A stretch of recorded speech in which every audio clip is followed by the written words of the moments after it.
In the waning months of 1814, the morale of the United States had reached a nadir.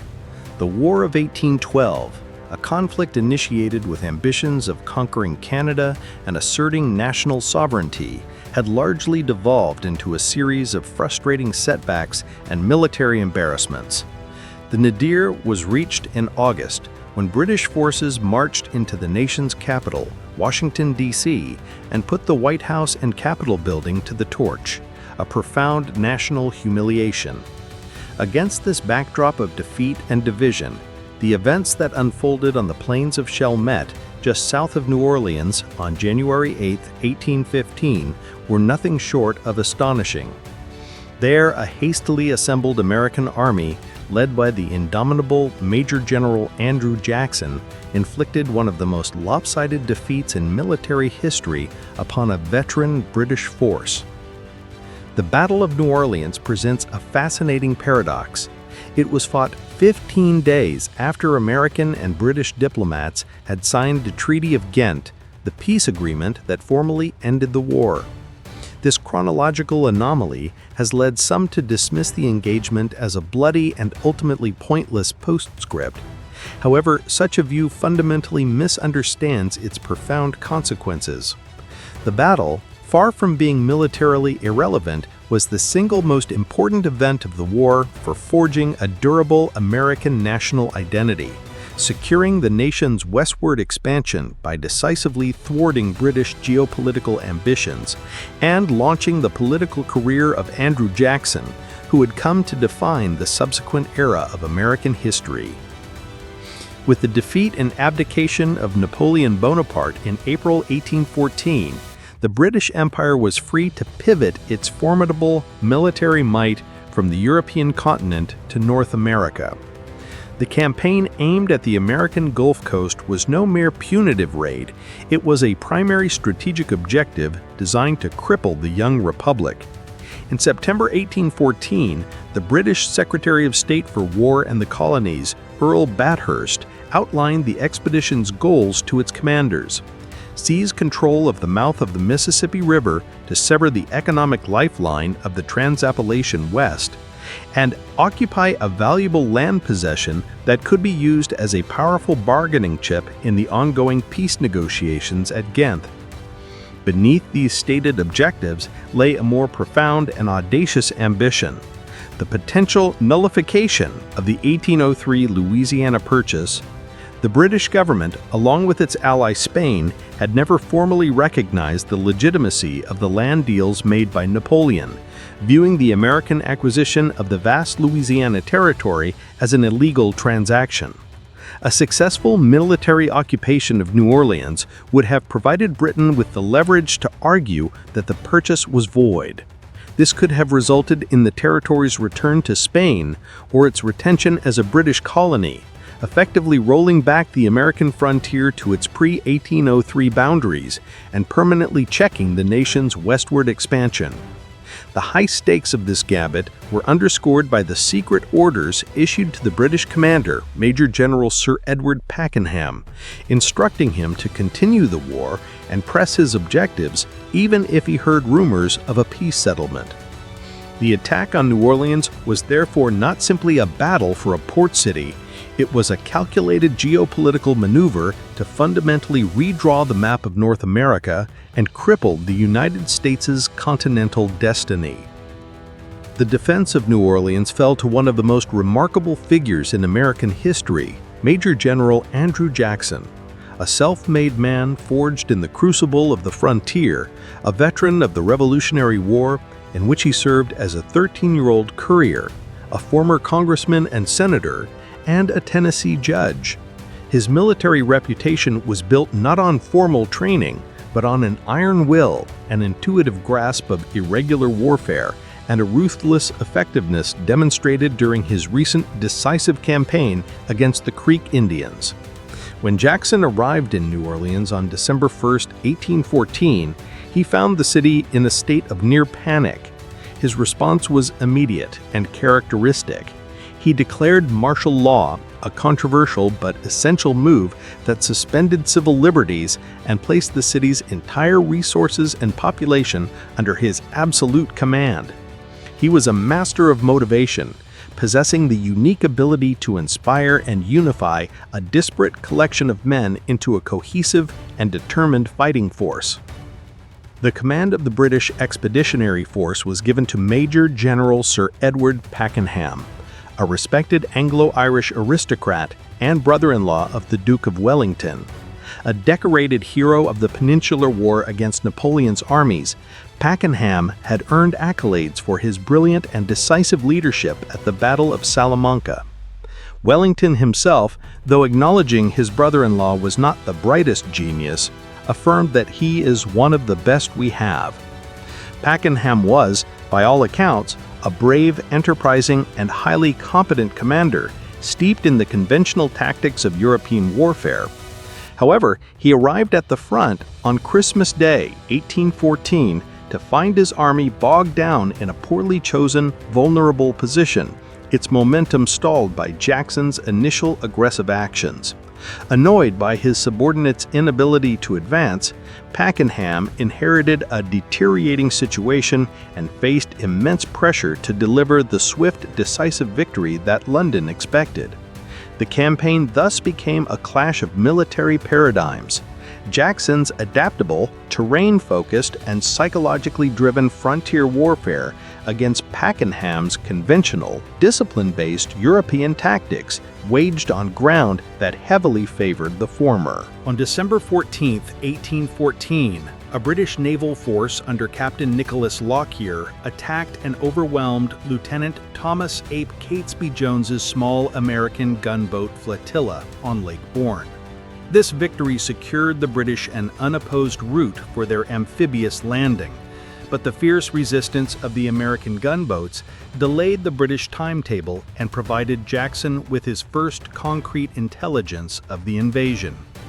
Between December 22nd and 23rd, a British vanguard of 1,800 soldiers under Major General John Keane landed undetected at Bayou Bienvenu and advanced swiftly to the Villeray plantation on the east bank of the Mississippi, a mere 9 miles south of New Orleans.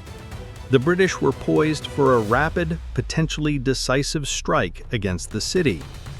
The course of the campaign was altered by the dramatic escape of Major Gabriel Villeray, who fled his captured home to give Jackson the alarm. Jackson's response was immediate, audacious, and strategically brilliant. Rather than falling back into a defensive posture, he chose to attack. On the night of December 23rd, he led 2,131 men in a daring three-pronged night assault on the unsuspecting British camp, coordinating his land attack with a naval bombardment from the schooner USS Carolina on the Mississippi River. The ensuing battle was a confused and brutal melee fought in the darkness, resulting in significant casualties for both sides, 213 for the Americans and 277 for the British. While tactically a draw, this night attack was arguably the single most important action of the entire campaign. It completely shattered British confidence and halted their momentum. The British, expecting a timid defense, were stunned by Jackson's ferocity. This newfound caution compelled them to halt their advance, dig in, and await the arrival of their commander, Pakenham, and the rest of their army. This delay, lasting for more than 2 weeks, was the invaluable gift of time that Jackson desperately needed to select his ideal defensive ground and construct the formidable fortifications that would win the battle. On January 1, 1815, Pakenham, now in command, attempted to break the American defenses with a massive artillery barrage. In the ensuing duel, the American gunners, bolstered by the Baratarians, demonstrated superior accuracy and rate of fire, dismounting numerous British cannons and forcing them to withdraw. This second repulse further damaged British morale and left Pakenham with little choice but to risk everything on a full-scale infantry assault. The time gained by the night attack allowed Jackson to construct one of the most effective field fortifications of the era. His choice of the Chalmette plantation was a stroke of defensive genius. The position was anchored on its right by the Mississippi River and on its left by a nearly impassable cypress swamp, creating a narrow funnel that would force any attacking army into a bloody frontal assault.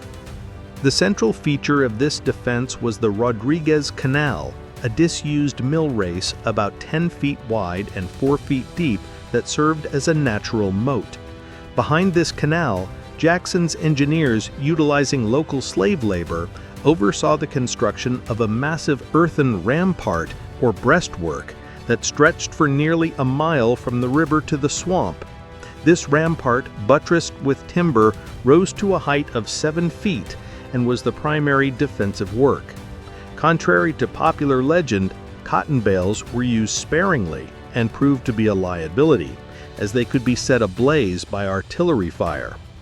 Along this line Jackson, 8 distinct artillery batteries were strategically placed, mounting a total of 15 cannons that created devastating overlapping fields of fire to rake any approaching enemy column. At dawn on January 8, 1815, Pakenham, now in command, launched his grand assault. His plan was complex and relied on precise timing. The main attack, led by Major General Gibbs, would strike the American left center, which was manned by Carroll's Tennesseans. A secondary attack under Major General Keane would advance along the river road. The key to the entire plan, however, was a flanking maneuver.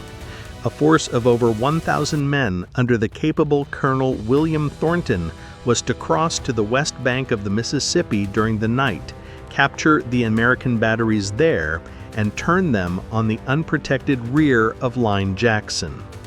From the outset, the plan unraveled in a cascade of failures. The canal dug to launch Thornton's boats collapsed, and the powerful river current swept his force far downstream, causing a critical delay.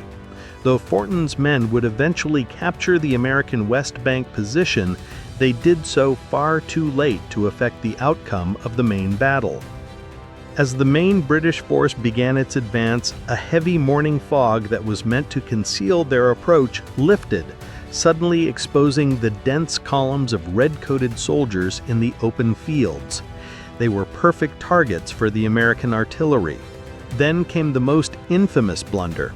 The 44th Regiment, tasked with carrying fascines and scaling ladders for the assault, had marched past the depot where they were stored. By the time Lieutenant Colonel Thomas Mullins realized the error and sent men back, the attack was already underway and faltering under a storm of American fire. The British infantry reached the Rodriguez Canal with no means to cross it and no way to scale the rampart. The result was a slaughter. American artillery firing canister and grape shot tore horrific holes in the British ranks. From the safety of the rampart, American riflemen and musketeers, standing 4 deep, delivered a relentless, rolling fire that one British officer later described as resembling a row of fiery furnaces. The British command structure disintegrated in minutes. General Gibbs fell mortally wounded. General Keane was carried from the field with a severe wound. Pakenham, riding forward in a desperate attempt to rally his shattered troops, was struck by grape shot and killed. In less than 30 minutes, the attack had completely collapsed. The British had suffered a staggering 2,034 casualties. The Americans, incredibly, had suffered only 71. The timeline of the battle and the peace treaty creates one of history's great paradoxes. The Treaty of Ghent was signed on December 24, 1814. The battle was fought on January 8, 1815. But the treaty stipulated that hostilities would cease only upon ratification by both governments. The U.S. Senate did not ratify the treaty until February 17, 1815, making the battle both legally justified and militarily necessary. More importantly, the battle was the decisive act that enforced the treaty's terms of status quo ante bellum, or a return to pre-war conditions. Had news of a major British victory at New Orleans reached London along with the treaty text, the political pressure on the British government to demand new terms, including the retention of the prized port and its surrounding territory, would have been immense. They could have refused ratification and continued the war from a position of immense strength. Jackson's stunning victory removed this leverage entirely. It ensured that when the treaty arrived in Washington, it was greeted as the confirmation of a victorious peace, not a settlement negotiated from weakness.